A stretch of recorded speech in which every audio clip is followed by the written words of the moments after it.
Hello friends, मैं आपका दोस्त एंड होस्ट यूनुस एनएसआर आपके अपने ही यूट्यूब चैनल सिग्मा एकेडमी में आपका स्वागत है। तो चलिए आज हम लोग बात करने वाले हैं। आपको जो पता ही है कि मैंने क्लास 10th का पॉलिनोमियल चैप्टर शुरू कर दिया है। इससे पहले मैंने एक वीडियो बनाई थी जिनमें पूरा इस चैप्टर का पूरा निचोड़ थ्योरी मैंने बनाया हुआ है, आप लोगों को समझाया एकदम आसानी से। उम्मीद करते हैं आप लोगों ने वो वीडियो देखी होगी। अगर नहीं देखे हैं तो प्लेलिस्ट में जाके अवश्य देखें। तो चलिए आज हम लोग बात करने वाले हैं उदाहरण नंबर 1 सवाल है, उसके बाद हम लोग पढ़ने वाले हैं एक्सरसाइज 2.1 के साथ साथ 2.2 तक। ठीक है फ्रेंड्स, तो चलिए आज हम लोग पहला जो हम लोग का सवाल है उदाहरण नंबर 1 है। इनमें कुछ आकृति दिए हुए हैं, ज़रा देखिए आप लोग। ठीक है, इस आकृति को देखना है और इस आकृति में आपको शून्य अंकों की संख्या बताना है। ठीक है, ज़रा देखिएगा, आकृति आपको दिया गया होगा। एग्जाम्पल्स में मैंने एक सवाल लिखा हुआ है इस पेपर पे, एग्जाम्पल्स का नहीं बल्कि सवाल का लिखा है। मैं उसी को एग्जाम्पल्स के तौर पे बता देता हूँ और उसी को एग्जाम्पल एक्सरसाइज के अनुसार मैं बता देता हूँ, या फिर आप यूँ कहिए तो एग्जाम्पल इसको हम बना सकते, कोई दिक्कत नहीं है। ठीक है, तो ये 2.9 में मैंने 2.10 का लिखा हुआ है। तो चलिए मैं इस सवाल से आपको सिर्फ यहाँ ये बताना चाहूँगा कि आपको जब भी कभी किसी संख्या का या किसी बहुपद का शून्यांक पूछता है तो शून्यांक का अर्थ होता है, हमारे दिमाग में घर से काम करता है शून्य, यानी उस चीज़ का पूरा ही वैल्यू क्या होना चाहिए, शून्य होना चाहिए। कि जैसे मैं बात करूं, एक इक्वेशन ले लेता हूं px, जैसे मैं एक एग्जांपल ले लेता हूं। अगर मैं इसकी बात करूं, मैं कहता हूं आखिर ये px जो लिखा जाता है इस तरह से हर बराबर में y, इसका मतलब क्या होता है? क्या कभी ऐसा भी हो सकता है y x बराबर y यानी p का py, इस प्रकार भी तो हो सकता है, py हो सकता है, आराम से हो सकता है। यानी इसका मतलब है कि अभी जो हम लोग पढ़ने वाले वो इस फॉर्मेट में पूछा जाता है अधिकतर। कभी कभी आपसे x बराबर py भी पूछ सकता है, कोई बड़ी बात नहीं, py पूछ दे या x पूछ दे, तो उम्मीद करते हैं ये समझ में आएगा। यानी कहता है कि जो px होता है यही तो हमारा बहुपद है px, और px के जगह पे आपको लाना है शून्य। यानी किसी चीज़ का वैल्यू अगर px के रूप में पूछे तो यानी px यानी इसका वैल्यू क्या पूछ रहा है, शून्य पूछ रहा है। अगर हम x के जगह लिख के बराबर py पूछे तो इसका मतलब py का मतलब है y के जगह पे शून्य होना चाहिए, यानी बहुपद शून्य होना चाहिए। कि जैसे आपने एक फिगर देखा उदाहरण नंबर, मैंने एक सवाल लिखा है 2.0, तो मैं अगर इसे 0.9 कर लूँ तो ये हो जाएगा मेरा उदाहरण। ठीक है, कोई दिक्कत नहीं। अगर 2.09 कर लूँ तो यानी 9 कर लूँ तो मेरा ये उदाहरण हो जाएगा। अगर 2.10 कर दूँ तो एक्सरसाइज हो जाएगा। जैसे आपको पता ही है कि सवाल आप लोगों को आपको शून्यांक जो ज्ञात करनी है तो आपको px के रूप में ज्ञात करना है। पहली बात हम समझेंगे कि आखिर जो ये शून्यांक होगा तो शून्यांक हम किसे ज्ञात करेंगे। जो शून्यांक हम लोग ज्ञात करेंगे वो y बराबर होगा px के रूप में। ध्यान रखिएगा, ये चीज़ आपको फॉर्मेट में दिया हुआ है, जैसे कि यहाँ दिया हुआ है किसी बहुपद px के लिए। देखिए किस x के लिए, px के लिए y बराबर px, यानी px का ग्राफ नीचे आकृति में दिया गया है, जैसे कि मैंने आपको दिखा दिया सवाल। प्रत्येक स्थिति में कहता है px के शून्यांक बताना, यानी x का शून्यांक। x का मतलब है उस कैटेगरी यानी उस ग्राफ में आपको सिर्फ x अक्ष वाला को देखना है, ना y वाले को देखने की जरूरत नहीं है, सिर्फ x अक्ष वाला। ठीक है, तो मेरा एक सवाल है, जैसे कि आपने देखा एक सवाल देखा ये आपका, ये देखिए इस फिगर में देखिए तो आपका जो पहला नंबर सवाल है, अगर मैं पहला नंबर की बात करूं तो आप देखिए ये एक इक्वेशन है। जैसे मैं अगर चाहूं तो यहाँ बना सकता हूं या फिर ऐसे ही हम बता सकते हैं डायरेक्ट। ज़रा देखिए, अगर मैं इस सवाल की ओर बात करूं तो ये x एक्सिस है और ये y एक्सिस है, यानी ये x से लेके x तक x एक्सिस और ये y से y तक, y डैश तक ये y एक्सिस। ठीक है, आपको पता है भुज कोटि, x वाले को भुज और y वाले को कोटि है, बोट कोटि कहते हैं। तो हमको यहाँ भुज कोटि ज्ञात नहीं करना है, बस इस लाइन को देखिए, ज़रा इस लाइन को देखिए। मैंने आलेख पढ़ाया हुआ था, सरल आरेख है, द्वि मतलब उसमें फिर पढ़ाए थे परवलयाकार पढ़ाए थे, आयक वो पढ़ाए थे जिनमें कुछ नहीं होता है, इनमें से कोई नहीं। तो ज़रा देखिए ये परवलय आकार का है। ठीक है, कैसा है, यानी ना ही ये परवलय है ना ही ये सरल रेखा है, ये तीसरे टाइप का है। ठीक है। तो यहाँ आपको शून्यांक बताना है जो x को कितने बार काट रहा है। ये लाइन अगर इसमें बात करें तो यहाँ देखिए सिर्फ x को काट रहा है ना एक बार सीधा। अगर बात करें तो यहाँ से ये x लाइन है, x से x तक, और ये यहाँ से यहाँ y, तो आपको x लाइन में ढूंढना है। तो ये लाइन पूरे जो है x को कितने बिंदु पर काट रही है, तो एक बिंदु पर, ठीक है। जब एक बिंदु पर काटेगी इसका मतलब है कि जो फिगर आपका 1 है, शून्यांकों की संख्या कितनी हो जाएगी, 1। अब इसी फिगर की बात करें, दूसरा फिगर की बात करें, ये यहाँ से y एक्सिस है और यहाँ से यहाँ x से लेके x डैश तक ये x एक्सिस है।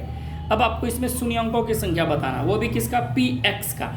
तो आप x में देखेंगे तो एक शून्यांक यहाँ एक बार x को काटा, एक बार यहाँ x को, तो कितने बार काटा है पूरा लकीर, ये जो है लाइन कितने बार काटा है, तो ये 2 बार काटा है। चलिए अगर यहाँ इस फिगर की बात करें, ये ऊपर से नीचे y हो गया और यहाँ से लेके यहाँ तक ये x लाइन हो गया। अब आपको ये लाइन देखिए, ये जो रेखा गुजरी है टेढ़ी मेढ़ी, ये x लाइन को कितने बार काटा है, ये देखिए यहाँ से यहाँ तक ये x है, तो यहाँ एक बार काटा है, एक बार x को यहाँ काटा है और एक बार x को यहाँ काटा है। इसका मतलब x को 3 बार काटा गया है, ठीक है। आपको पता ही है कि मैंने थ्योरी जब पढ़ाया था तो वहाँ उदाहरण का एक ये वाला सवाल मैंने बताया हुआ था। चलिए अगर हम इसमें बात करें, नंबर 4 में अगर बात करें तो देखें तो ये लकीर है x वाला यानी लाइन, और ये वाला जो लाइन है ये y वाला लाइन है, यानी x एक्सिस है, ये y एक्सिस है, ठीक है। x एक्सिस, ये y एक्सिस। अब इसमें आपको बताना सिर्फ x, ये देखिए ये जो लाइन है सिर्फ x को यहाँ से लेके यहाँ तक में सिर्फ x काट रहा है यहाँ एक बार। तो इसका मतलब अगर शून्यांकों की संख्या पूछे, और इसमें चलिए ये देखिए यहाँ से लेके ये ऐसे गुजर रहा है, तो मतलब ये यहाँ एक बिंदु पर काट रहा है x लाइन को। और इसमें अगर देखें तो x लाइन को कैसे काट रहा है, तो यहाँ एक बार काट रहा है, एक बिंदु यहाँ काट रहा है, एक बिंदु यहाँ काट रहा है, एक बिंदु यहाँ काट रहा है। तो आपको करना कुछ नहीं, जब शून्यांकों की संख्या पूछे तो इसमें x लाइन को कितने बार काटा है, एक बार, तो शून्यांकों की संख्या 1। इसमें शून्यांकों की संख्या x लाइन को कितने बार काटा है, 2 बार, तो शून्यांकों की संख्या 2। इसमें देखिए तो शून्यांक कितने बार x लाइन को काट रहा है, 3 बार, तो शून्यांकों की संख्या 3। इसमें x को कितने बार काटा, 1, तो शून्यांकों की संख्या 1। इसमें बात करें तो ये भी 1, और इसमें शून्यांकों की संख्या बात करें तो 1 2 3 4, तो इसमें शून्यांकों की संख्या कितनी हो जाती है, 4। चलिए तो हम लिख लेते हैं। यहाँ आपको फिगर दिखा दिया मैंने, मैं फिगर नहीं ड्रॉ करूँगा, बस आपको समझाऊँगा, ठीक है। चलिए तो पहला मैं शून्यांकों की संख्या नंबर 1, ठीक है, शून्यांकों की संख्या, फिगर आप लोग बना लेंगे कॉपी में। शून्यांकों की संख्या, तो पहला वाला में शून्यांकों की संख्या कितनी थी, तो आपको पता ही है कि शून्यांकों की संख्या कितनी है। तो ज़रा एक बार फिर से देख लेते हैं। ये देखिए शून्यांकों की संख्या x बार में कितने बार काटा है, 1 बार, तो शून्यांकों की संख्या हो गया 1, ठीक है। इसी में अगर मैं दूसरा की बात करूं, दूसरा सवाल की, तो इसमें फिर लिख सकता हूं शून्यांकों की संख्या। अब जो शून्यांकों की संख्या होगी जरा इसमें देखिए तो दूसरा नंबर जो सवाल मैंने बताया था, शून्यांकों की संख्या अगर इसमें देखें तो ये देखिए x को कितने बार काटा है, 2 बार, तो शून्यांकों की संख्या कितनी हो जाएगी, मेरा 2 हो जाएगा, ठीक है। अगर वही बात करें, मैं 3 नंबर की बात कर लेते हैं। कितने नंबर की, 3 नंबर की। इसमें भी पूछ लेते हैं, शून्यांकों लिख ही लेते हैं, शून्यांकों की संख्या। चलिए नंबर 4 एक बार लिख लेते हैं, उसके बाद बनाएंगे। शून्यांकों की संख्या नंबर 5, शून्यांकों की संख्या, शून्यांकों की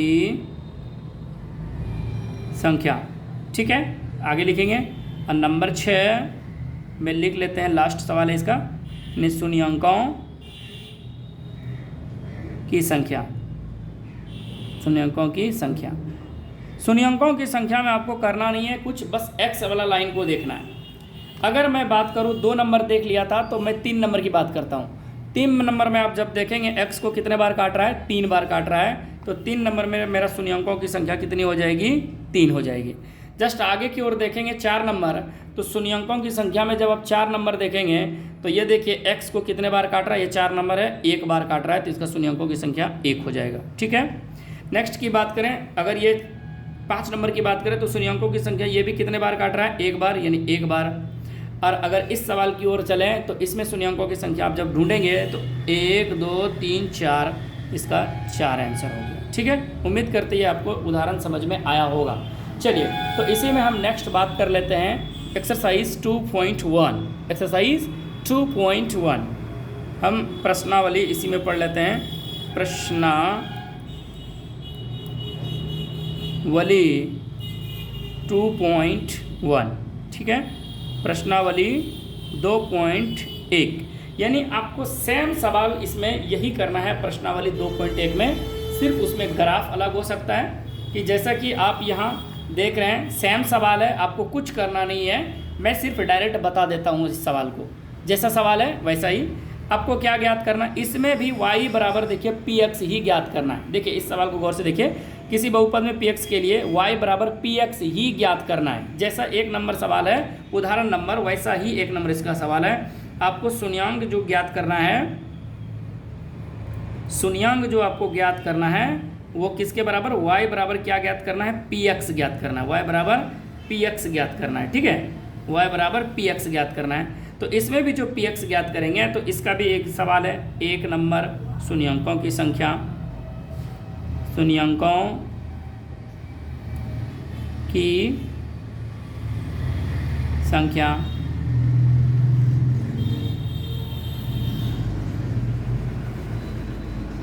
पहली बार, चलिए इसको हम 0 ही बना देते हैं, इसका आंसर लिख देते हैं, गलती। नंबर 2, शून्यांकों की संख्या, इसमें बराबर लिखेंगे। नंबर 3, शून्यांकों की संख्या, इसका निकालेंगे। नंबर 4, शून्यांकों की संख्या, इसको भी ज्ञात करना है। नंबर 5 में है शून्यांकों की संख्या, इसको भी ज्ञात करना है। और नंबर 6 में है, इसका भी, इसमें भी 6 सवाल है, शून्यांकों यानी 6 ग्राफ दिया हुआ है की संख्या। ज़रा इस चीज़ को देखिए, जब आप फिगर की ओर आएंगे तो फिगर में मैंने वही पाया था जैसा कि मैंने पहले देखा हुआ है। चलिए मैं इस फिगर को यहाँ रख लेता हूँ। अब जब देखिए इस फिगर में जब जाएंगे तो ये वाला देखिए सवाल, ये एक्स लाइन बताना। एक्स लाइन तो ये है, लेकिन जो ये लाइन कटा हुआ है ये कौन लाइन पे, वाई लाइन पे। कौन सा लाइन पे है, वाई लाइन पे। तो एक्स में एक भी नहीं है, तो इसीलिए इसका आंसर मैंने क्या लिखा हुआ है, देखिए तो इसका आंसर मैंने 0 लिखा हुआ है। क्या लिखा हुआ है, 0। जैसे ही नेक्स्ट की ओर जाएंगे, दूसरे सवाल पे जब जाएंगे तो ये देखिए एक्स लाइन को यहाँ से यहाँ तक, तो यहाँ देखेंगे ये सिर्फ एक्स लाइन को काटा, ये नहीं, क्योंकि ये कौन सा लाइन है ऊपर से नीचे, वाई। तो आपको एक्स लाइन पे बताना एक्स, एक्स में कितने बार काटा है, तो एक्स में आपका काटा है 1 बार, शून्यांकों की संख्या 1, ठीक है। जब आप इसी में तीसरे की ओर चलेंगे, जब तीसरा नंबर सवाल जाएंगे तो देखिए शून्यांकों की संख्या 1 2 3, कितना है, 1 2 3। तो एक्स लाइन को कितने बार काट रहा है, 3 बार, तो शून्यांकों की संख्या हो गया 3, ठीक है। नेक्स्ट की बात करते हैं, शून्यांकों की संख्या 3। अब जब 4 में बात करेंगे तो इसमें शून्यांक देखिए, यहाँ से लेके ये एक्स लाइन है, ये देखिए लाइन ऐसे गुजरा है, ये ऐसे, तो एक्स वाला लाइन को कितने बार काटा है, 2 बार काटा है। एक्स लाइन को कितने बार काटा है, 2 बार, तो इसकी संख्या हो गई 2, ठीक है। और 2 सवाल और है इसमें, 2 ग्राफ है, जरा इस ग्राफ को देखिए। जब आप 5 नंबर देखेंगे तो एक्स लाइन ढूंढना है, ये वाला यहाँ से यहाँ, तो एक्स 1 2 3 और ये 4 बार काटा है, तो इसका मतलब संख्या हो गया 4। जब इधर की ओर जाएंगे तो ये देखिए 1 2 3, कितने बार, 3 बार, तो ये इसका आपका आंसर हो गया फाइनली। ये आप पढ़ लिए क्लास 10th का अध्याय नंबर 2 बहुपद का उदाहरण नंबर 1, ठीक है। और साथ ही साथ मैंने प्रश्नावली 2.1 पढ़ा, ठीक है। उम्मीद करते हैं ये सवाल आपको समझ में आया। मिलते हैं नेक्स्ट एक्सरसाइज पे। चलिए, तो मेरा जो दूसरा नंबर सवाल है, यानी उदाहरण नंबर जो 2 है, वो आपको देखनी है ध्यान से। 2 नंबर आपको कहता क्या है कि द्विघात बहुपद है। देखिए ये एक द्विघात बहुपद है, ठीक है, किस फॉर्मेट में है, तो आपको x square plus 7x plus 10, आपको पता ही है कि मैंने जो द्विघात इक्वेशन का स्ट्रक्चर बताया था, संरचना, वो कैसा बताया था, A X square plus B X plus C. मैंने संरचना इसका बताया था, संरचना या फिर स्ट्रक्चर या फिर मूल या फिर मानक रूप किसका, तो द्विघात का। किसका, द्विघात का, द्विघात बहुपद का। अब द्विघात कैसे होता है, तो जिस पे पावर यानी जिस चर में यानी उस बहुपद में जिसमें चरों की पावर अधिकतम कितना हो, 2 हो, तो ये द्विघात बहुपद होता है। द्विघात बहुपद संरचना का मानक रूप मैंने पढ़ाया था, A X square plus B X plus C पढ़ाया था मैंने। चलिए अब यहाँ हम कुछ बात बताने वाले, जरा ध्यान से दीजिए। जब भी आपको ए का वैल्यू ज्ञात करना हो तो इसका मतलब है एक्स स्क्वायर का गुणांक होगा। इसका मतलब ये हुआ कि जो एक्स स्क्वायर का जो गुना के रूप में होगा वो ए का वैल्यू होगा, और जो अगर बी का वैल्यू पूछे तो यानी एक्स का गुणांक होगा। क्या होगा, एक्स का गुणांक। अगर बात वहीं सी की बात करें, द्विघात की बात कर रहे हैं, सी की बात करें तो अचर पद होगा, अचर पद। अब ये अचर पद आप लोग को पता ही है, जिसमें चर ना हो, यानी एस एक से ए से लेके जेड तक कोई आपको दिखे नहीं, जैसे एक्स वाई जेड ना दिखे तो वो अचर होता है, यानी सिर्फ संख्या दिखे, 1 2 3 4 5 इस प्रकार अचर पद। मैंने थ्योरी में इसका जो एक्सरसाइज जो मतलब चैप्टर नंबर 2 है, इसका मैंने एक थ्योरी वीडियो बनाया है सेपरेट से, ताकि आप लोगों को समझ में आ जाए, ताकि जब एक्सरसाइज हम लोग पढ़ें तो दिक्कत ना हो। ये था आपका संरचना A X square plus B X plus C, जिनमें कि आपको ए का वैल्यू किसका वैल्यू होता है, एक्स स्क्वायर का, जो बी का वैल्यू होता है वो एक्स का, और सी क्या है, अचर पद होता है। तो चलिए आपको कहता है क्या है सवाल में, पहले इसका गुणनखंड में से आपको शून्यांक ज्ञात करना है। जब मैंने थ्योरी पढ़ाया था तो मैंने शून्यांक बताया था, तो 2 शून्यांक आएंगे, क्योंकि इस पर पावर कितने हैं, 2 है, तो 2 शून्यांक आएंगे। चलिए तो मेरा जो सवाल है सॉल्यूशन कर लेता हूँ, लिखने के बाद मैं सॉल्व करूँगा। पहले सवाल ये है कि x square plus 7x plus 10, ये मेरा सवाल है। अब एक बात बताइए, आपको गुणनखंड करने का तरीका पता है या नहीं है? अगर है नहीं है तो कोई बात नहीं, सीख लीजिए, अगर नहीं है तो सीख लीजिए, और है तब तो कोई बात ही नहीं। आपको करना कुछ नहीं होता, पहला संख्या और अंतिम संख्या को गुना कीजिए। गुणनखंड का पहला काम ये कहता है कि पहला संख्या और अंतिम संख्या को गुना कीजिए। तो पहला संख्या 1 और 10, 10 का जब आप फैक्टर निकालेंगे तो आप निकालेंगे 5 दूनी 10। आपको पता ही है 10 का जब आप फैक्टर निकालेंगे इसका, और इसके आगे में कुछ नहीं तो 1, आपको कहता है कि 2 फैक्टर, आप फैक्टर कितना भी लाइए, जैसे मेरा यहाँ 5 दूनी 10 ही टूट रहा है, 10 को आप तोड़ेंगे तो किससे तोड़ेंगे, 2 पंचे 10, तो 2 और जो 5 आया आपका, जस्ट ये 10 का जब आप फैक्टर निकालेंगे तो 2 पंचे 10, तो आपके पास 2 संख्या आया, 2 और 5 संख्या आया। यानी इन 2 संख्या से आपको यहाँ देखिए गुना करने के बाद वो अंतिम संख्या या फिर पहला और अंतिम संख्या के गुना करने के बाद जो संख्या आया वो आना चाहिए, साथ में प्लस के साथ माइनस के साथ, ठीक है, गुना करके आप जैसे भी करें ये बीच वाला पूरा होना चाहिए। जैसे कि मेरा यहाँ हो रहा है, अगर मैं 5 को 2 से गुना कर दूं तो 10 हो जाता है, 5 में से 2 जोड़ दूं तो 7 हो जाता है। तो मैं इसे इस प्रकार लिख लेता हूँ। फैक्टर का एक नियम ये होता है गुणनखंड का, जब आपको द्विघात 3 पद में दिया है तो उसको 4 पद में बनाइए, 1 पद एक्स्ट्रा बढ़ेगा। जैसे मेरा ये एक्स स्क्वायर है तो एक्स स्क्वायर प्लस, अब इसको आसान से लिखिए, देखिए तो ये जो 7 है, ध्यान दीजिए, ये जो 7 है प्लस में है, इसका मतलब 5 और 2 जोड़ेंगे 7 होगा, तो इसका मतलब दोनों को किसके साथ जोड़ेंगे, प्लस के साथ। तो मैं पहले 2x प्लस 5x प्लस 10, देखिए मेरा इन दोनों को अगर जोड़ दूं तो 7x हो जाता है और ये 10।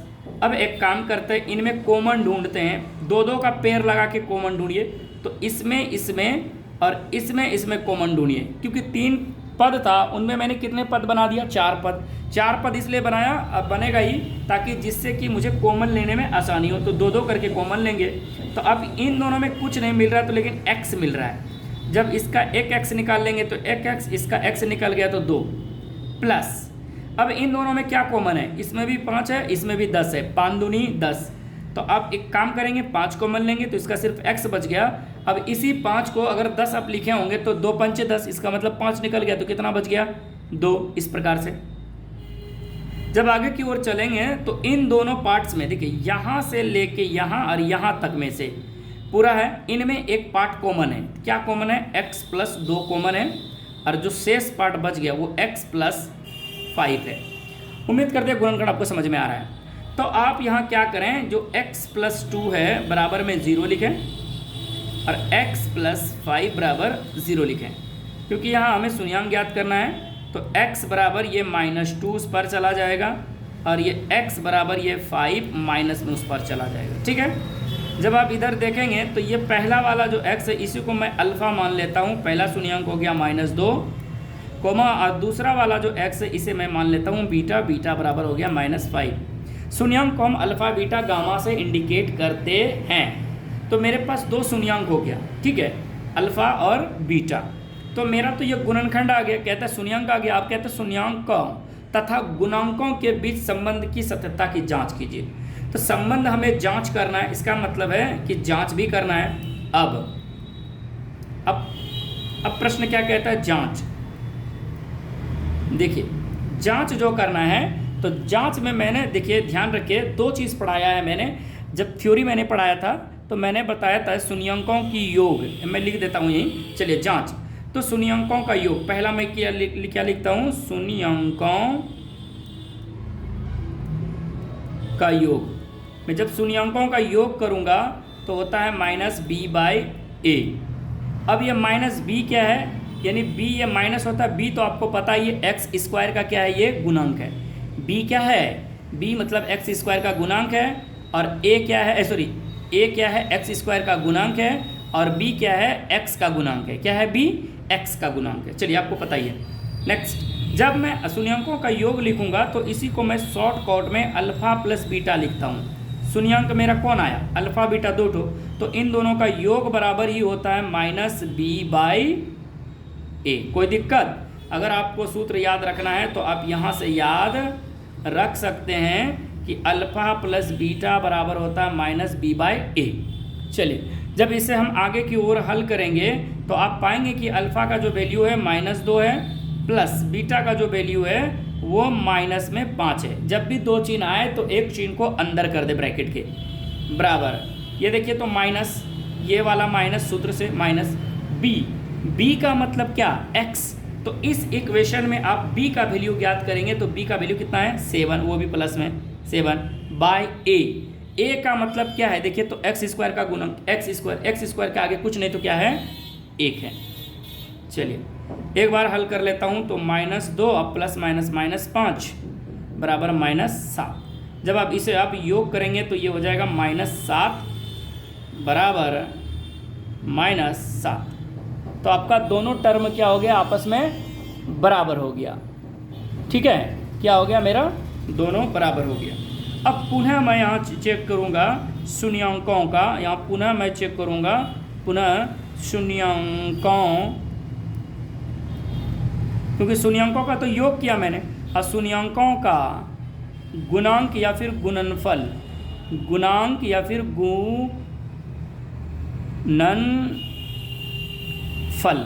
गुणनफल बराबर होता है c/a, यानी क्या है, अचर पद बाय x² का गुणांक। आप शॉर्टकट में लिख सकते हैं। इसी को मैंने गुना के रूप में ऐसे लिखा, अल्फ़ा गुना बीटा, क्योंकि यहाँ अल्फ़ा प्लस बीटा, इस बार अल्फ़ा गुना बीटा बराबर क्या लिख सकते हैं, c/a।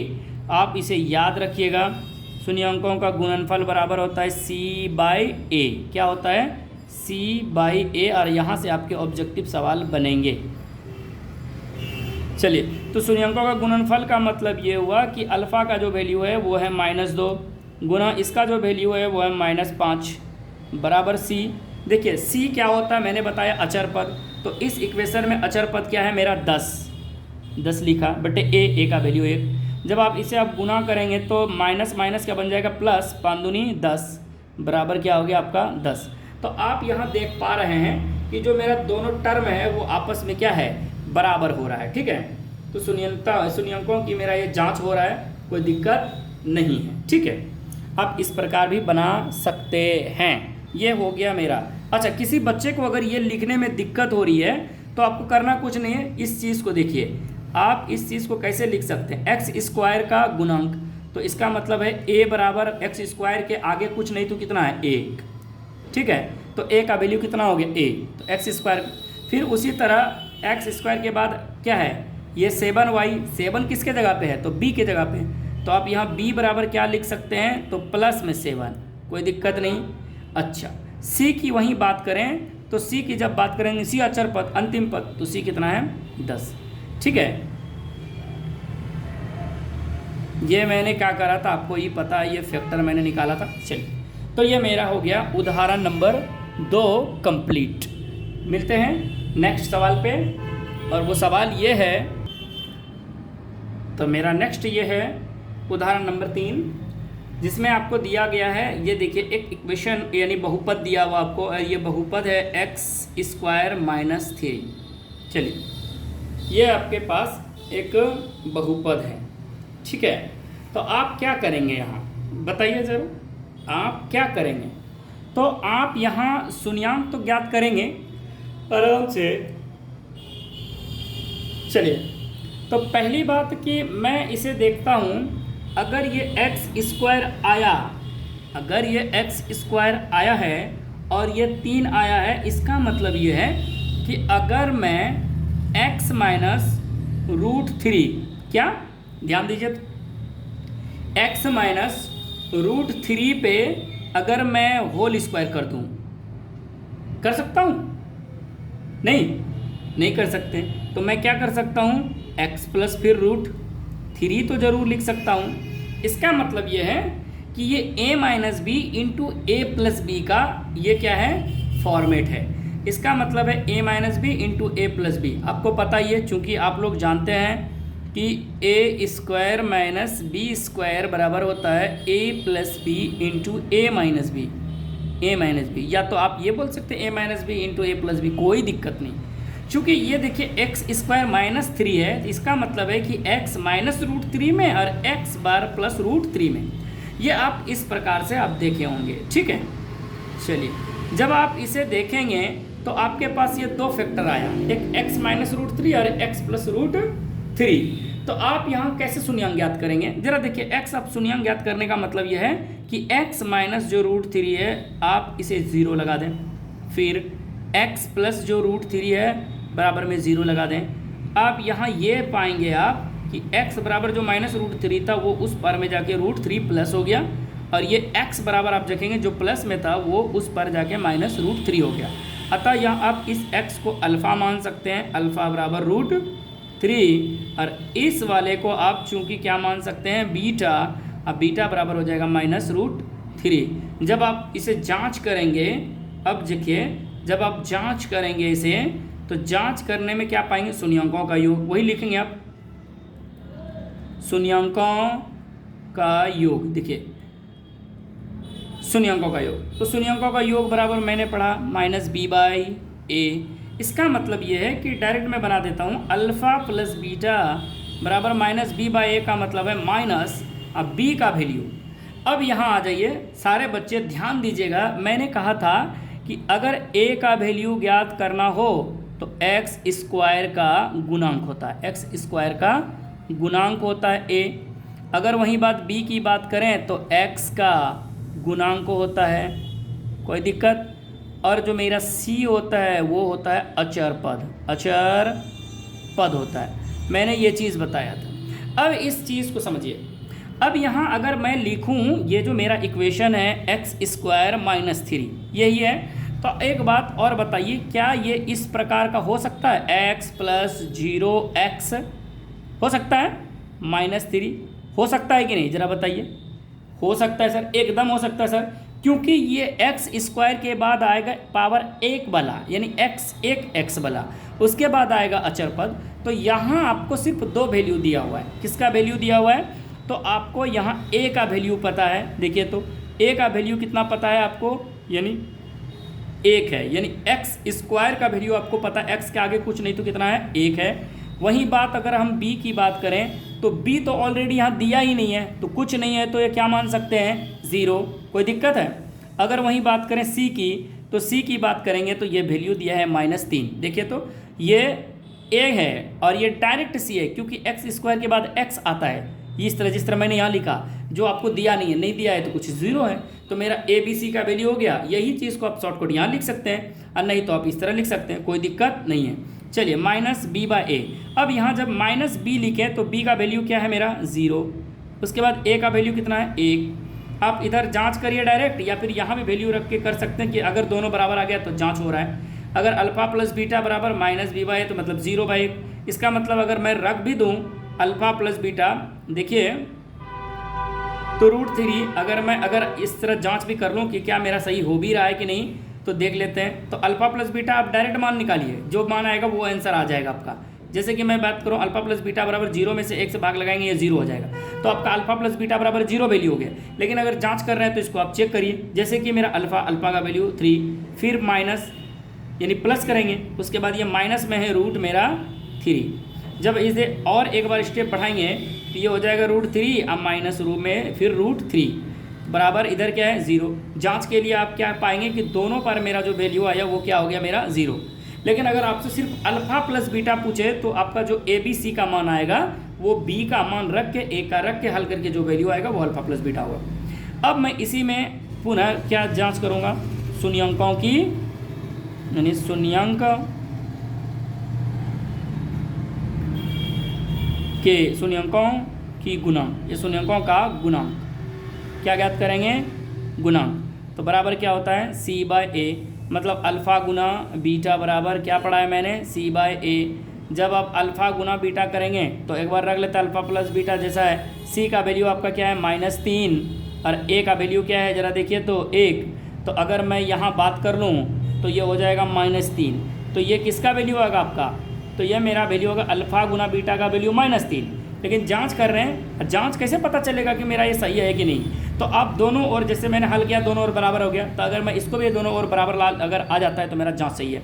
चलिए अल्फ़ा गुना बीटा, अल्फ़ा का वैल्यू कितना है √3 गुना इसका वैल्यू क्या है -√3। जब आप गुना करेंगे प्लस माइनस माइनस और √3 गुना √3 3, तो आप देख पा रहे हैं कि दोनों ओर मेरा क्या हो रहा है, बराबर हो रहा है। तो आप इस तरह आपका आंसर ये कंप्लीट हो जाता है। चलिए मिलते हैं अगले सवाल पे। मेरा नेक्स्ट एग्जाम्पल ये है उदाहरण नंबर 4। उदाहरण नंबर 4 देखिए, अभी मैंने क्या पढ़ा, मैंने शून्यांक ज्ञात कर रहा था और शून्यांक के बाद मैं जांच कर रहा था। देखिए इससे पहले मैंने पढ़ा, देखिए क्या, तो मैंने पढ़ा कि जो अल्फ़ा प्लस बीटा है -b/a, यानी इसका आपको वैल्यू निकालना था जो भी आ रहा था यहाँ, ठीक है। उसी प्रकार फिर मैंने निकाला अल्फ़ा गुना बीटा c/a, मतलब इसका वैल्यू जो आ रहा था वो निकाला। मैंने जांच करने के लिए दोनों और दोनों का वैल्यू रख के हल किया है। अब यहाँ क्या है, आपको यही दिया हुआ है, यहाँ से आपको एक इक्वेशन दिया रहता था, यानी ax² + bx + c, ये आपका एक इक्वेशन था और इससे आप ये और ये ज्ञात कर रहे थे। इस बार आपको उल्टा मिलेगा। उल्टा का कहने का मतलब है आपको यही दोनों चीज़ दिया है और इससे आपको बनाना है ax² + bx + c, यानी आपको इस बार समीकरण बनाना है, उल्टा है। पहले ये दिया रहता था, ये निकाल रहे थे, अब क्या है अभी इस बार यही दिया है, ये निकालेंगे। तो मैंने जांच करने के लिए जब भी आपको अल्फ़ा प्लस बीटा का योग पूछे, बस अल्फ़ा प्लस बीटा बराबर -b/a, -b का वैल्यू रखिए, a/a जो भी मान आएगा आपको वो आपका इक्वेशन हो जाएगा, ठीक है। इससे पहले जो सवाल पढ़ी है, ज़रा इस सवाल को देखिए, गौर करिए। तो मैंने यहाँ क्या करा था, जाँच करा था, जांच शून्यंकों का योग करना था। जांच करके मैंने क्या कहा था कि अगर सिर्फ अल्फ़ा प्लस बीटा का वैल्यू पूछे, अल्फ़ा प्लस बीटा का, तो अल्फ़ा प्लस बीटा बराबर माइनस जो वैल्यू होगा वो रख के, जो बी का वैल्यू है बी रख के 1 का हल करके जो मान आएगा आपका वो अल्फ़ा प्लस बीटा।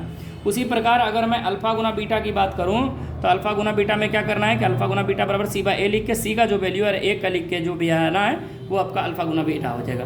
लेकिन मैं जांच कर रहा था इसीलिए मैंने सबको बराबर करके लिख दिया, ताकि दोनों ओर देख पाऊँ क्या मेरा वैल्यू बराबर आ रहा है। अगर वैल्यू बराबर आ रहा है तो इसका मतलब मेरा जाँच सही है। चलिए, तो मेरा जो ये सवाल है, इस सवाल की ओर चलते हैं। तो मेरा इस सवाल इस बार अपोजिट है। मैं इसको भी एक ट्रिक बताऊँगा, छोटा सा बनाने के लिए। पहली बात, चलिए वो ट्रिक को ही लिख लेते हैं। मैं ट्रिक क्या है, तो आपको क्या करना है, बहुपद बनाने के लिए x² डायरेक्ट माइनस शून्यंकों का योग, यानी alpha plus beta x plus में अल्फ़ा गुना बीटा, इस फॉर्मेट को आपको याद कर लीजिएगा, ठीक है, इस फॉर्मेट को आप याद कर लीजिएगा।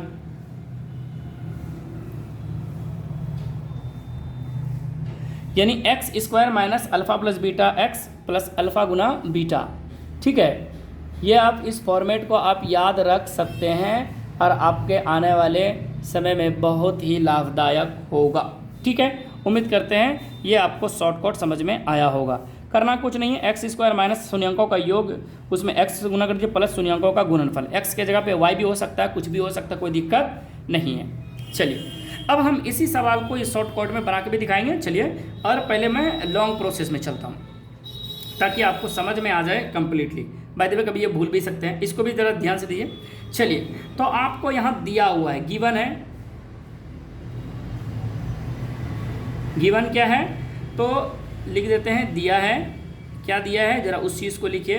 शून्यांकों का योग दिया है, योग मतलब alpha plus beta, alpha plus beta क्या दिया है आपको, अल्फ़ा प्लस जो बीटा है वो आपको सूत्र पता है, लेकिन अल्फ़ा प्लस बीटा का वैल्यू है -3, तथा क्या दिया हुआ है आप ध्यान से देखिए तो अल्फ़ा गुना बीटा, अब बीटा बराबर क्या दिया हुआ है 2, ये आपको गिवन है। यानी अल्फ़ा प्लस बीटा बराबर -3 दिया हुआ है और अल्फ़ा गुना बीटा बराबर 2 दिया है।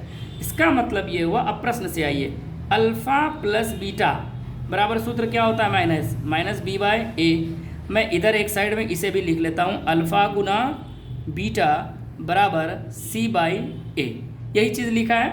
चलिए, अब यहाँ आपको ए बी सी ज्ञात करनी है, तो आप कैसे करेंगे जरा उस चीज़ को ध्यान से देखिए। मैं अल्फ़ा प्लस बीटा का वैल्यू आपको क्या दिया है, माइनस कितना दिया है -3 बराबर, और बी तो आपको ज्ञात करना है, ए बी ज्ञात करना है। चलिए देखते हैं, ये अल्फ़ा गुना बीटा का वैल्यू आपके पास कितना है 2 है। चलिए इधर की ओर देख लेते हैं, सी का वैल्यू आपको पता नहीं है, सी का वैल्यू पता नहीं, ए का वैल्यू पता नहीं है, लेकिन अब यहाँ से मेरे पास ए का वैल्यू पता हो जाएगा। किसका वैल्यू पता हो जाएगा, ए का। मैं यहाँ लिख लेता हूँ, ए बराबर क्या आएगा, तरह देखिए, इसके नीचे में कुछ नहीं तो क्या है 1, और इसके भी नीचे में कुछ नहीं तो क्या है 1। अब यहाँ ए ज्ञात करने का सबसे अच्छा तरीका ये है, ध्यान रखिएगा, अगर नीचे में जैसे कि ये नीचे में आ रहा है -b बाय ए सी बाय, तो हर के रूप में दोनों में देखना है, योग वाला में भी और गुणनफल वाला में। अगर ए का वैल्यू अगर यहाँ 1 है, अगर यहाँ 2 होता तो 2 लिख लेते, अगर यहाँ 1 है यहाँ 2 होता तो 2 लिख लेते, हो सकता -1 हो यहाँ 1 होता तो 1 लिखते। यानी जो दोनों के ए में जो सबसे बड़ा वैल्यू होगा वो ए का वैल्यू होगा। तो मेरा ए का वैल्यू यहाँ क्या हो गया 1, क्यों, क्योंकि ए इसके ए के सीधा में 1 है, इसके भी ए के सीधा में 1 है, ठीक है। अब क्या करें, इस ए का वैल्यू एक बार इसमें रखें, यहाँ से बी आ जाएगा, और इसी एक का जो ए का वैल्यू 1 है ये एक बार इसमें रख के यहाँ सी का वैल्यू आ जाएगा। चलिए मैं रख लेता हूँ, -3 का -3 बराबर -b तो पता करना है, और ए का वैल्यू मैंने क्या माना, यहाँ 1 आया है मेरा। चलिए जब आप क्रॉस मल्टीप्लाई करेंगे इसे, ये x माइनस से माइनस कट जाएगा, तो b को 1 से गुना करेंगे तो आपका b हो जाएगा, और 3 एकम 3, तो आपके पास b का भी वैल्यू आ गया 3, वो भी किसमें, प्लस में। अब यहाँ से मैं चलूँ, यहाँ से अगर मैं ज्ञात करूँ 2/1 बराबर c का c, इस 1 का वैल्यू मेरे पास है 1, देखिए a का वैल्यू 1 मैंने रख लिया। अब यहाँ अगर गुना करूँ तो ये 2 हो जाएगा, यानी c एकम c और 2 एकम 2, क्रॉस मल्टीप्लाई करते हैं तो आपके पास c का भी वैल्यू कितना आ गया, 2 आ गया ना। चलिए प्रश्न से तो हम क्या लिखते हैं, यहाँ आपको सिंपल लिखना है, द्विघात बहुपद, द्विघात बहुपद के संरचना आपको पता ही संरचना कैसा होता है, तो ax² plus bx plus c होता ही है ना, ax² plus bx plus c, ये मेरा स्ट्रक्चर होता है। अब क्या करें, इस पे वैल्यू पुट करें, तो a का वैल्यू मेरा क्या है 1 ax² यानी x² प्लस b का वैल्यू जरा आप ज्ञात करें कितना है 3 गुना x, प्लस c का वैल्यू कितना है मेरा 2। अब इसे हल करें, x² को 1 से गुना करेंगे x² प्लस 3x से गुना करेंगे 3x प्लस ये 2 एकम 2, आपके पास ये आपका आंसर हो गया। यानी द्विघात बहुपद की संरचना में, यानी कहता है इस इक्वेशन से आपने द्विघात बहुपद ज्ञात कर लिया। अगर इसी सवाल को मैं ट्रिकी ज्ञात करूं इस फॉर्मेट से, तो देखिए आपके पास क्या बोला गया है, x² लेना है आपको, माइनस करना है ना। चलिए अल्फ़ा प्लस बीटा, देखिए डायरेक्ट अल्फ़ा प्लस बीटा का अगर आप वैल्यू रखेंगे ब्रैकेट में, तो अल्फ़ा प्लस बीटा का वैल्यू देखिए आपको दिया हुआ है क्या, -3। अल्फ़ा प्लस बीटा का वैल्यू है -3 और x लगाइए, प्लस में अल्फ़ा गुना बीटा, मतलब अल्फ़ा गुना बीटा का वैल्यू जो आपके पास है वो 2 है। देखिए यहाँ भी 2 है, यहाँ भी 2 है, यानी अल्फ़ा गुना बीटा का वैल्यू है 2। जब आप इसे हल करेंगे तो पाएंगे x², अब माइनस माइनस प्लस 3 गुना x 3x प्लस 2, आपका इस फॉर्मेट से भी बन जाता है, आप ऐसे भी बनाइए, तो जो अच्छा लगे आपको वो करें। जब आपको ये शून्यंकों का योग और गुणनफल दिया रहे तो आप ए बी पहले ज्ञात करेंगे, जैसे कि मैंने करा। कैसे करा, तो ये ए बी ज्ञात करने का तरीका है कि अल्फ़ा प्लस बीटा, अल्फ़ा गुना बीटा लिख लीजिए, दोनों में जो ए का जो वैल्यू आएगा दोनों में बड़ा, वो ए का मान रखिए। अब फिर दोनों में एक करके ए का पुट करके बी सी ज्ञात करिए, उसके बाद संरचना से बैठा दीजिए। ये आपका एग्जाम्पल नंबर 4 कंप्लीट हो जाता है। अब हम चलते हैं एग्जाम्पल नंबर 5 पे। ठीक है, उम्मीद करते हैं समझ में आ रही होगी ये। चलिए एग्जाम्पल नंबर 5 पढ़ने से पहले त्रिघात बहुपद समझते हैं, क्योंकि जो एग्जाम्पल मेरा 5 है वो त्रिघात बहुपद पे आपको मूल दिया हुआ है, जो आसानी है। आपको पहले इस चीज़ को समझिए, आखिर त्रिघात बहुपद होता क्या है।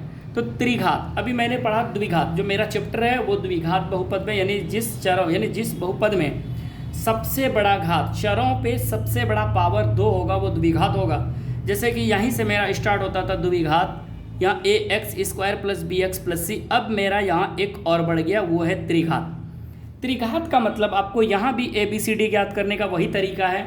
ठीक है, अगर मैं इसमें a की बात करूँ तो वही तरीका है। ठीक है, मैं इस चीज़ को पहले इसको गुणनखंड करने का तरीका सिखाता हूँ। ठीक है, उसके बाद मैंने ये सारे थ्योरी में बढ़ाया है, कोई दिक्कत नहीं। अगर नहीं पढ़ाया है, अगर जो छूट गया होगा तो वो मैं यहाँ पढ़ा देता हूँ। चलिए, तो अगर मैं मूल रूप की बात करूं तो सबसे बड़ा पावर कितना होगा, त्रिघात है तो 3 होगा, उसके बाद 2 होगा, उसके बाद 1 होगा, जो 1 लिखते नहीं है, और बाकी अचर पद। यहाँ अचर पद d हो गया क्योंकि उसमें कोई x लगा नहीं है। एक सवाल है इसमें त्रिघात में, जरा उस सवाल को मैं देख लेता हूँ। आपके पास px के रूप में दिया है 3x³ -5x² -11x -3। आपको पहले इसका जांच करने से पहले मैं इसे गुणनखंड करने सिखाता हूँ। एग्जाम्पल 5 को पढ़ाने से पहले मैं इसको थोड़ा सा पढ़ा देता हूँ, पहले समझिए। अगर पहले आपको इसका अगर गुणनखंड करना है तो आप क्या करें, इधर से आएंगे, किधर से, तो दाईं तरफ से हल करेंगे। ठीक है, इसको सॉल्यूशन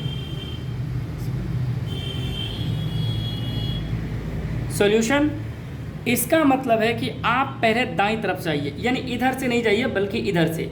आपको देखिए तो किसका इसका गुणनखंड कैसे करिएगा, इसको तोड़िएगा, फिर इसको तोड़िएगा ना। आप इसमें आप एक काम करें, तीर देखिए मैंने दे रखा है, तीर देखिए, तीर लगाया मैंने। इसका मतलब है कि इस सवाल को जो हल करना है वो उधर से करना है। कैसे करना है, ज़रा इस चीज़ को देखिए। आपके पास टर्म कितने हैं, 4, तो इसका मतलब ऑटोमेटिक है कि ये 5 टर्म बनेंगे या 6 टर्म बनेंगे। ठीक है, चलो देखते हैं। तो आप क्या करें इस सवाल को, पहली बात कि ये जो मेरा 3 है वो 3 लिखा। ठीक है, अब ये जब 3 लिखा तो 8 11 में 3 है, एकदम है। तो अगर मैं 3x लिख लेता हूँ तो ये कितने x बच गए इनके पास, 8x, तो वो भी किस में हो जाएगा, माइनस में, और ये माइनस में 8x। अगर मैं इन दोनों को जोड़ दूँ, 8 3 11x हो गया, और ये 3 का 3 कॉमन पार्ट्स हो जाएगा। अब मैं जैसे ही 11 यानी 8x माइनस में आया, तो इसका मतलब है कि अगर इसमें 5 को तोड़ूँ, -8x², समझिए ये दोनों एक जैसा कॉमन आ जाएगा इन दोनों में।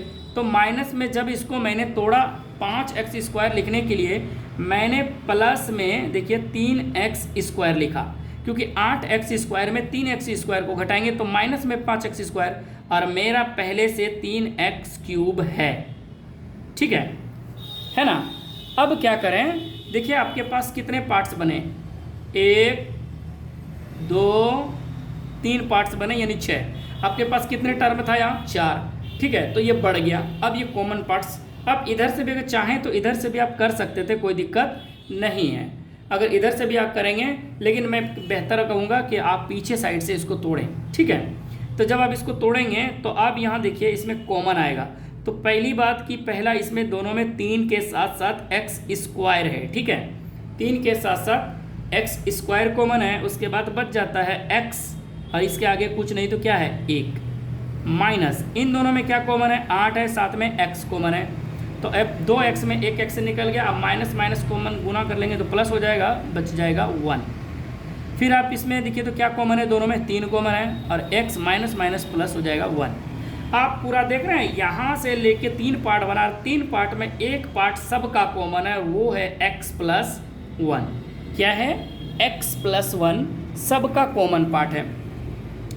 तो कॉमन पार्ट है तो मैं उसको रख लेता हूँ। उसके बाद मैं इस चीज़ को लिखता हूँ, मेरा जो कॉमन पार्ट के अलावा जो बच गया, जैसे 3x square minus 8x minus 3 आपके पास ये बच गया। ठीक है, जब आपका यह बच गया तो अब क्या करेंगे, देखिए तो यहाँ फिर आपका गुणनखंड होने वाला है। चलिए x प्लस 1 एक पार्ट मेरा ऑलरेडी पहले से आया हुआ है। अब इसमें अगर मैं गुणनखंड करूँ तो 3x स्क्वायर का 3x, ये देखिए 3 को 3 से गुना कर, गुणनखंड करने के लिए क्या मैंने बताया स्क्वायर वाले में, पहले और अंत को गुना करिए 1 और यहाँ 1, यानी पहला और अंतिम में 3, 3 तिया 9, 9 एकम 9, 9 में से 1 घटाएंगे 8 हो जाएगा। यानी ये 3 गुना आप जब 3 करेंगे तो आपके पास आ जाएगा 9, और 9 का जब आप विभाजन करेंगे तो ये देखिए 3 तिया 9 अगर मैं करूँगा तो 3 3 जोड़ने के बाद 6 ही आएगा। अगर मैं 3 3 को अगर जोड़ूँ इस 3 3 को तो 3 3 6, जो यहाँ आ नहीं रहा है, यहाँ आना कितना है 8, तो नहीं हो रहा है। अगर 3 तिया 9 कर लेता हूँ अगर गुना के रूप में 9 एकम 9, देखिए तो 9 एकम 9, अगर मैं 9 एकम 9 कर लेता हूँ,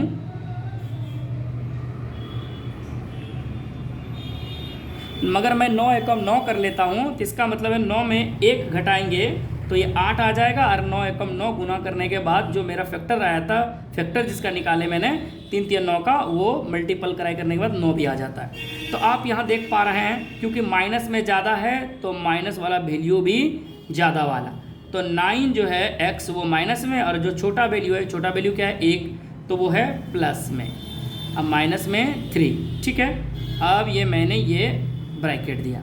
चलिए अब एक बार और चलते हैं x प्लस 1 की ओर। मैं जैसे ही गया तो अब यहाँ आप पा रहे होंगे कि इनमें कॉमन पार्ट्स है ना। तो ये क्या कॉमन है ज़रा देखिए, तो 3 है, साथ में x है, तो 3x के साथ साथ x बचा, अब माइनस 3 तिया 9, फिर प्लस में कुछ नहीं कॉमन, तो क्या है कॉमन 1 है, x माइनस 3, और ये इधर की ओर चलेंगे तो आप पाएंगे x प्लस 1। ठीक है, और हम इधर इन दोनों में देखें तो x माइनस 3 कॉमन है। एक बार और देख लें तो मेरा ये बचा हुआ पार्ट 3x प्लस 1 है, तो आपके पास ये 3 फैक्टर आ गया। तो गुणनखंड करने का तरीका ये है इसका कि आप पीछे से तोड़िए, अब तोड़ के इस प्रकार आप लिखते जाइए, कॉमन पार्ट जो बनेगा बनाते जाइए, अंत में वो आपको रिजल्ट इस प्रकार देगा। तो अब यहाँ जो इसका अगर मैं मूल लिख लूँ, मूल या फिर शून्यक लिखूँ, शून्यक, अगर मैं इसकी शून्यक की बात करूँ तो शून्यक अगर मेरा ये x प्लस 1 इसके बराबर क्या कर दूँ 0, फिर ये मेरा है x माइनस 3 बराबर क्या कर दूँ 0, फिर मैं इसका बात कर दूँ तो 3x प्लस 1 बराबर क्या कर दूँ 0। तो आप यहाँ ये पाएंगे कि x बराबर जो है ये माइनस 1 हो जाएगा, और ये x बराबर 3 हो जाएगा, और ये x बराबर मैं बात करूँ तो माइनस 1 उस पर और 3 नीचे आ जाएगा। तो मैं इसी को मैं क्या मान लेता हूँ अल्फ़ा माइनस 1। ठीक है, कोमा बीटा, बीटा की बात करें तो 3, कोमा गामा, गामा की बात करें तो माइनस 1/3। आपके पास ये अल्फ़ा बीटा गामा आ गया। ठीक है, अल्फ़ा बीटा गामा आ गया। यही सवाल है एग्जाम्पल नंबर 5। तो आपने ये गुणनखंड करने सीख लिया। ठीक है, गुणनखंड करने का तरीका यही है। ठीक है, ये गुणनखंड करा। अगर मैं इस चीज़ को जांच करूं, क्या करूं, जांच करूं, तो ये मेरा गुणनखंड है। अगर मैं जांच करूं तो जांच करने के लिए मैं क्या कर सकता हूं, तो अल्फ़ा प्लस बीटा गुना ये मेरा एक एक्स्ट्रा बेसिक सवाल था ये। ठीक है, ये अदर सवाल था, यानी एक्स्ट्रा सवाल था, एक्स्ट्रा था। ठीक है, ध्यान रखिएगा ये एक्स्ट्रा था, ये आपका उदाहरण नहीं था। उदाहरण में जो है वो आपको बता दे रहा हूँ, ये आपका अल्फ़ा प्लस बीटा। अब यहाँ आइए शून्यंकों का योग, जांच के लिए इसका क्या करते हैं हम लोग, जांच के लिए शून्यंकों का अगर योग मैं देखूं, योग, तो योग का मतलब है alpha plus beta plus gamma. अब एक बात बताइए, जब alpha plus beta plus gamma करा तो योग निकालेंगे, तो योग बराबर भी यहाँ वैल्यू वही है जो वहाँ था -b/a। ठीक है, जो वहाँ था वही चीज़ यहाँ है, alpha plus beta plus gamma. ठीक है, और इसी में एक और आता है दो दो पेयर का जोड़ा गुणनफल का योग। किसका? शून्यंकों के गुणनफल का योग। मैं लिख देता हूँ इसी में, शून्यंकों के गुणनफल का योग। इसका मतलब ये हुआ कि ये दो दो पेयर में आएगा, alpha beta, beta gamma, alpha gamma. देखिए इसका मतलब ये है कि ये पेयर में चल रहा है, एक बार अल्फ़ा बीटा प्लस में फिर बीटा गामा, अब प्लस में गामा अल्फ़ा। जब आप इसे हल करेंगे तो ये आपका आ जाएगा c/a। देखिए ये गुना के भी रूप में है कि नहीं, लेकिन योग है। एक और आ जाता है, तो इसका कितने हो रहा है? 3 हो रहा है, पहला, दूसरा और एक ये तीसरा, जांच करने के लिए। शून्यंकों के गुणनफल, अब क्या लिखेंगे? शून्यंकों के गुणनफल, शून्यंकों के गुणनफल। जब शून्यंकों के गुणनफल की बात करेंगे, बस सिंपल है, अल्फ़ा गुना बीटा गुना गामा। अब देखिए ये हो जाएगा माइनस, क्या हो जाएगा? -d/a, d/a। एक्स्ट्रा बढ़ गया ना, वहाँ योग था -b/, सेम यहाँ है।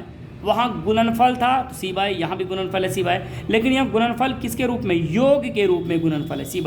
और जब शून्यंकों का पूर्णतः गुणनफल पूछे तो d/a, क्योंकि अचर पद होता है तो गुणनफल का मतलब अचर पद का मतलब, यहाँ अचर पद जरा देखिएगा तो अचर पद मेरा d है। अचर पद क्या है मेरा? d है। उम्मीद करते ये चीज़ समझ में आ रहा है। अगर मैं जांच करूं इसी सवाल का मैं जांच करूं, इस सवाल का मैं अगर जांच करूं अब लिख के, चलिए, तो मैं पहला जांच क्या कर सकता हूं? शून्यंकों का योग लिख सकता हूं ना, तो शून्यंकों का योग। अगर मैं जांच करूं शून्यंकों का योग,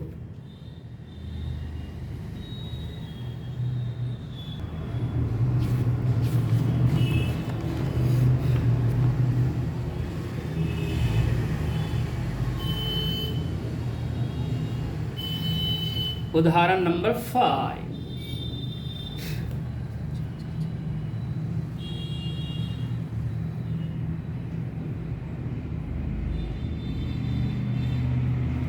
जांच कीजिए कि त्रिघात बहुपद px बराबर 3x³ -5x² -11x -3 के शून्यक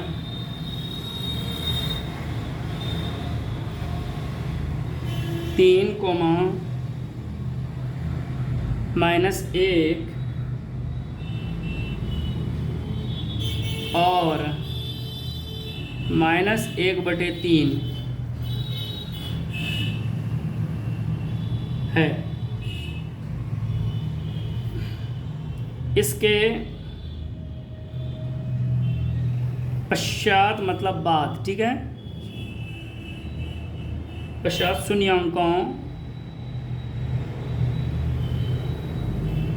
तथा गुणांकों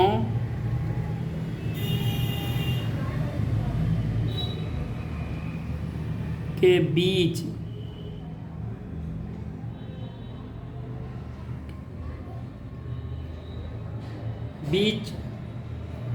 के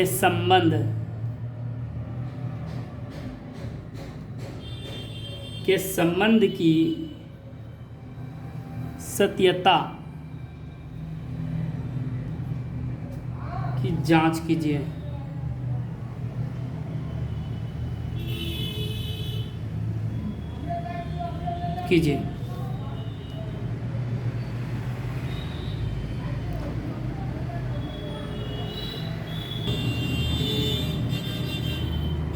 तो अगर मैं सत्यता की अगर मैं जांच की बात करूं तो क्या करना है, देखिए तो आप चाहें तो उसी तरह गुणनखंड लिखा है कि मैंने ये देखिए अल्फ़ा बीटा गामा निकाला हुआ है, ठीक है।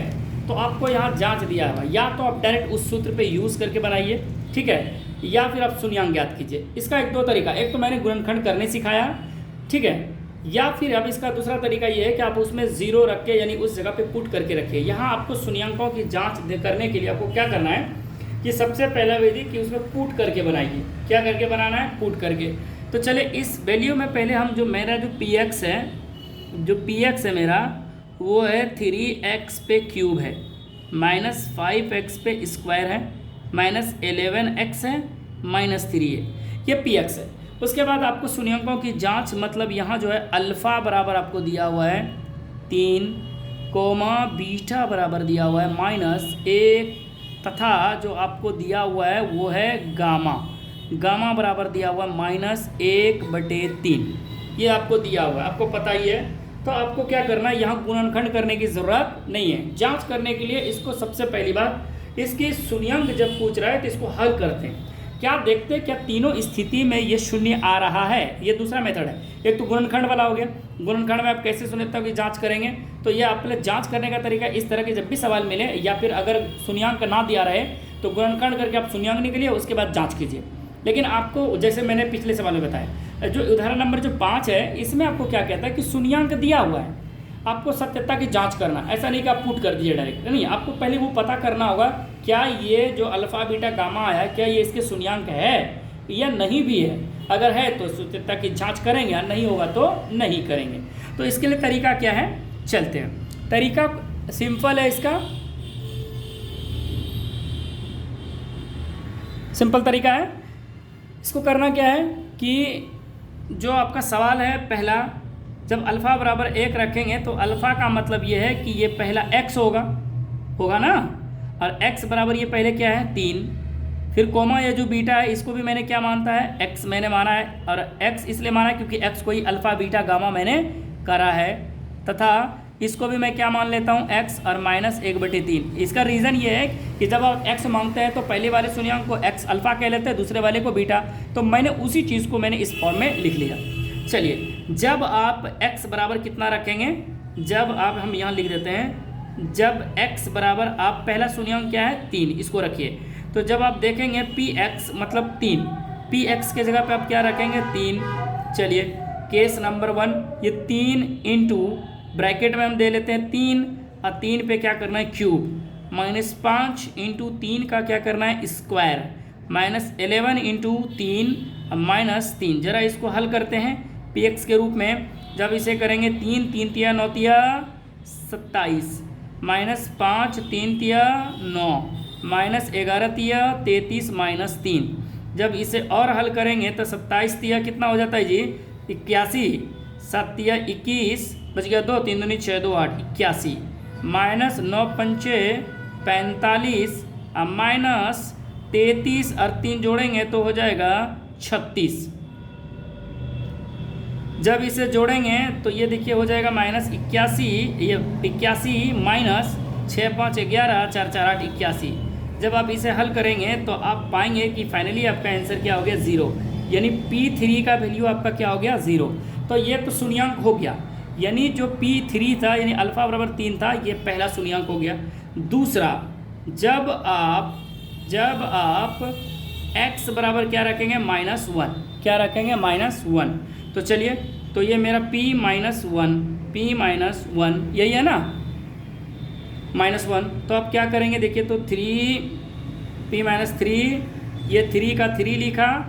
अब ये देखिए x क्यूब का मतलब -1 का क्यूब, ठीक है, -5, फिर उस पर -1 का स्क्वायर लगाएंगे, -11 लिख के फिर -1 करेंगे, अब माइनस में 3 करेंगे। जब आप इसे हल करेंगे तो ये 3 अब माइनस को गुना करेंगे तो ये फाइनली -1 ही रहेगा 3 बार पढ़ने के बाद।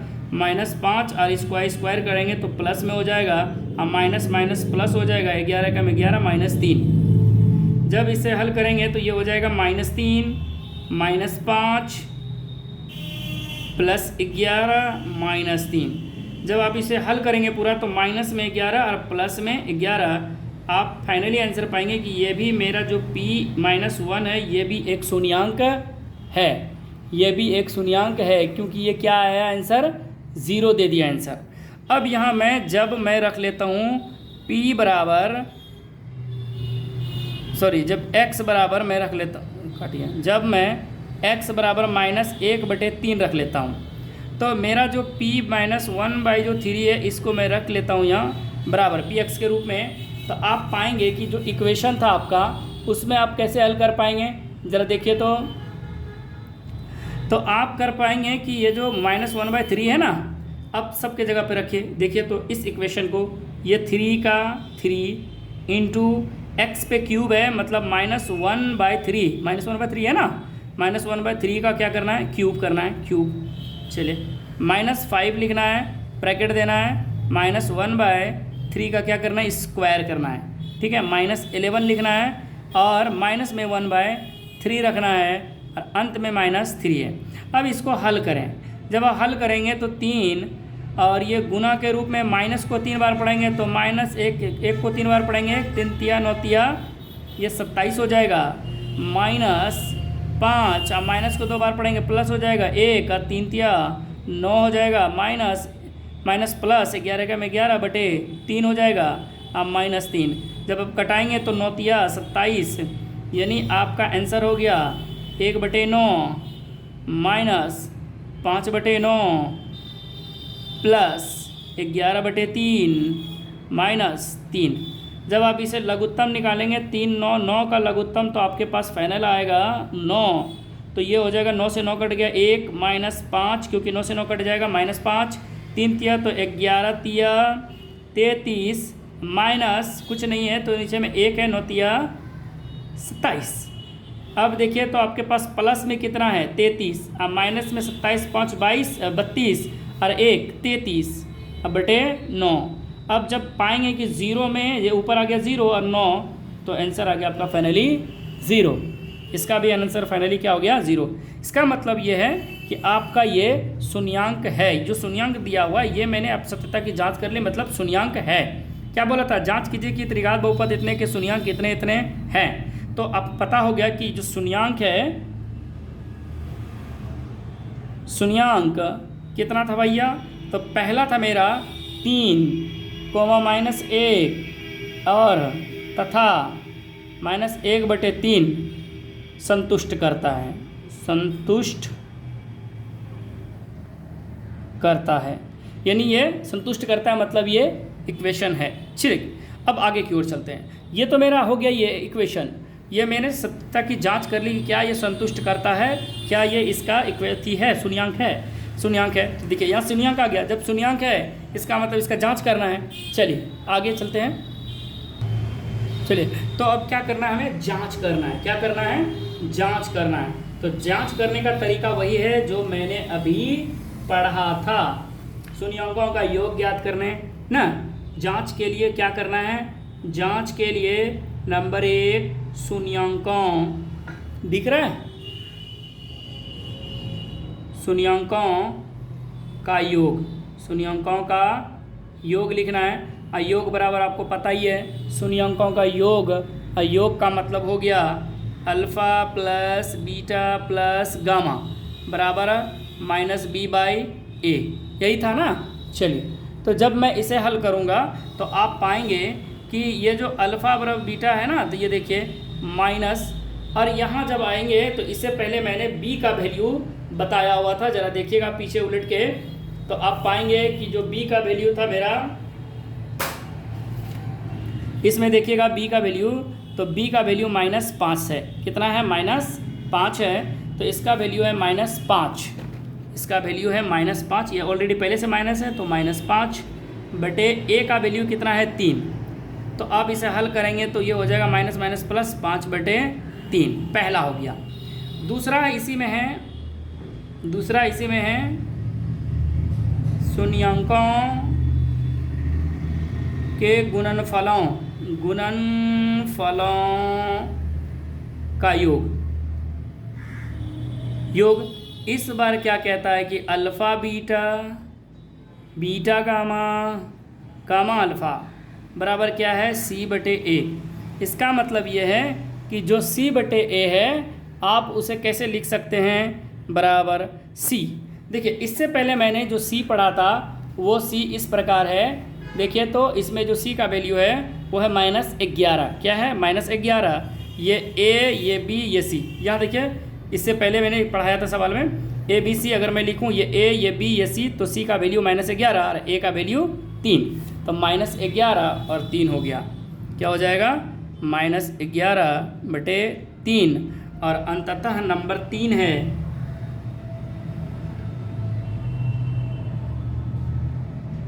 शून्यांकों का गुणनफल। शून्यांकों का गुणनफल मतलब अल्फ़ा गुना बीटा गुना गामा बराबर -D/A। जब आप D की बात करेंगे तो D के जगह पे मेरा -3 है। D के जगह पे क्या था, तो देख लीजिए -3 है, तो ये माइनस ऑलरेडी पहले से है, उसके बाद भी इसका वैल्यू -3 है और A का वैल्यू आपको पता है 1 है। ठीक है, जब आप इसे हल करेंगे तो माइनस माइनस प्लस हो जाएगा और ये 3 का 3 कट जाएगा, तो आपका फाइनल आंसर हो जाएगा 1।